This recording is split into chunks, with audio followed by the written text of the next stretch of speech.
Hello everyone, my name is Professor Albert Nigrin. I'm the Executive Director and the Curator of the New Jersey International Film Festival. We've been running this festival for 29 years, and I'm proud to say I was the founder. I set it up back in 1996 when we got a challenge grant from the state of New Jersey. And now we've been doing this for so long, it's just been a wonderful ride, and we have this amazing lineup of films that will be taking place between May 31st and June 9th. And we also have the added benefit of a concert. We are doing music concerts, which is a wonderful expansion of our festival, and I'll tell you a little bit more about that later on. But today we're here to do a filmmaker Q&A with Holly Buechel? Buechel. And she's the director of a really wonderful film called Fencing for the Edge. Holly's a Jersey native. She lives in South Orange. And we're going to be premiering her film in the state, and we're going to be showing it on Saturday, June 8th at 7 p.m. in person.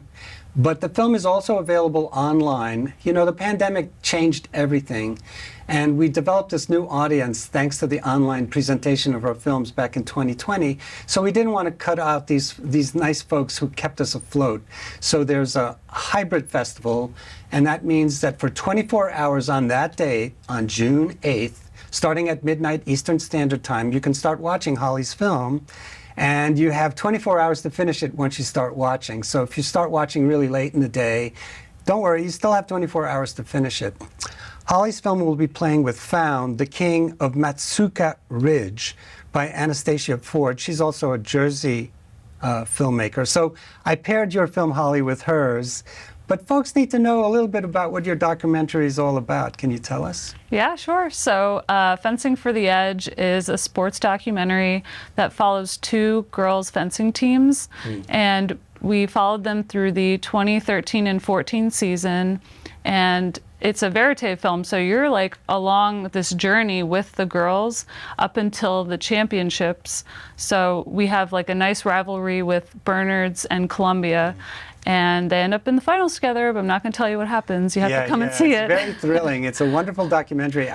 As I mentioned to you earlier, I'm a sucker for sports documentaries, as being a former sports person myself. And I didn't know that much about fencing at all. But your film is not just about this championship. It's also about educating the viewer about what fencing is. So was that important to you? Yeah, I've been a fencer for over 20 years. And for me, it's a sport that I grew up with. I learned when I was in high school. So it was just like a natural sport for me. And then when I would travel and compete in other places, I realized, oh, fencing is not everywhere and not everyone knows what it is. So when I was setting out to do this film, that was also important to me to share, like, what is fencing? It's actually very safe. It's great for girls. And so I really wanted to highlight that and help educate everyone about the sport that I love.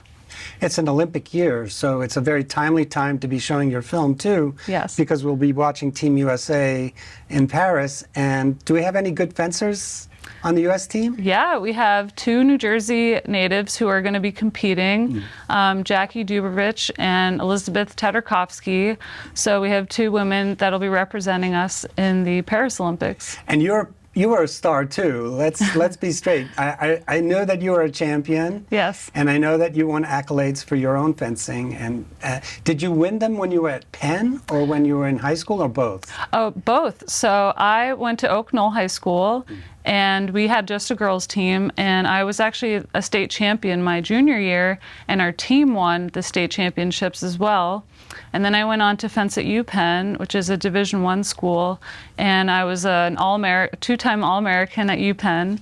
And then I went on to fence for the New York Athletic Club, and I was a national champion for them, and I almost made two Olympic teams myself. So I took the sport very far. Yeah, it's a wonderful thing, and it's also one of the great parts about your documentary is that you focus in and you hone in on a number of the Bernards high school fencers. Yes. And the film is kind of a flashback, right? Because they're now young women and they are kind of thinking back about this tournament that they were part of. Was that something that you had envisioned doing early on in the project, or? Yeah, well, when they were competing, and because of the style of shooting we were doing, in a verite film, you don't want to interrupt and be so intrusive, and these were minors, like these were kids at the time.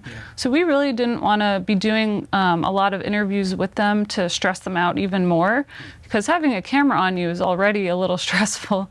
So I think once we had filmed the season, I realized I was missing the insight of what they were thinking and feeling.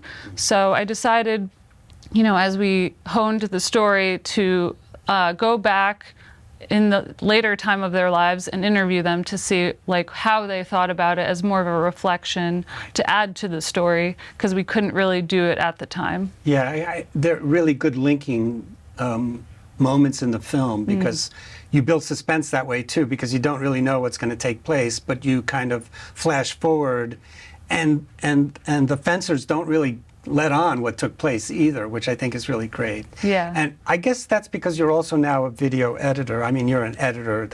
You make your living that way. Yes. So I think doing that was something that you probably figured out early on. Yeah. As an editor, you get to see all sides of production.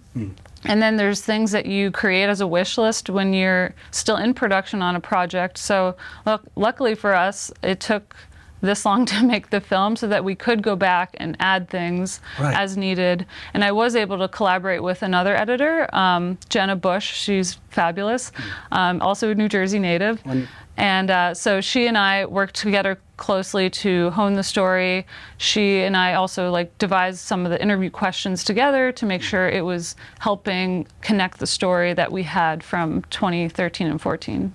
Wonderful. I mean, it was a long journey, because you recorded the championship back in 2013, 2014. What obstacles did you run into? I mean, besides COVID, I guess. Well, luckily we filmed when it was COVID wasn't even an idea. So when you're watching the film, that's not an issue for the fencers, which is great. I guess some of the issues we had were weather. We had a really mild winter this year, but I swear it snowed every weekend when we were filming, and it created some challenges logistically there. Also, at the time, I thought we were going to have a story that incorporated men's fencing too. So we filmed actually with 4 schools and 2 genders. So we kind of had 8 teams going, and there was a lot of running around and extra footage. There's probably 4 films of footage that I have. So we filmed also with Teaneck and Pingree. But I'm so sorry guys, you've been cut, but for the good of the story, we wanted to just focus on the girls. I think it's a very tight film. I think you made a good editorial decision. And I guess it's really all about women empowerment, and that's another aspect of the film that I really liked. Yeah, I think especially now we need to make sure there's more women in sports in media, and I think showing the benefits of women doing sports is very important to me. And as a former jock, I guess it also helps you in life, and just in terms of preparation for things. Definitely. Like this interview. Yes. Which sadly has come to an end, but I wanted to make sure everybody knows that they have to come and see Holly's film, which will be playing on Saturday, June 8th. The screening will be at 7 p.m. in Voorhees Hall, room 105, which is located on the beautiful Rutgers University campus in New Brunswick, New Jersey, at 71 Hamilton Street. You can get complete information at our website, which is njfilmfest.com. When you get there, click on current events on the left-hand side, which will basically just bounce you down to the next slide. And then you must push the tickets button, the red tickets button. That will bounce you to our festival website page, which is where you can get complete information about all the films and get descriptions about the movies that we'll be showing, directions, tickets, all that kind of stuff. So please come and join us for the in-person screening. If you can't come, no worries. You'll be able to go online and do the same thing. And I want to say thank you to Holly so much for coming and hanging out with me for 10 minutes. Yeah, thank you. And we look forward me. to premiering your film. Thank you. I'm so honored. Thank you. That moment when you're hooking up to the strip, you can psych yourself up or you can clearly psych yourself out. Say we're super fast. So you can be over in a split second.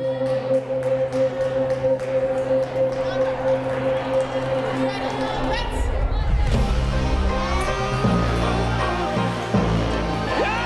dancing, it's athletics, it's work, it's friendship. But it's also you learn more about yourself.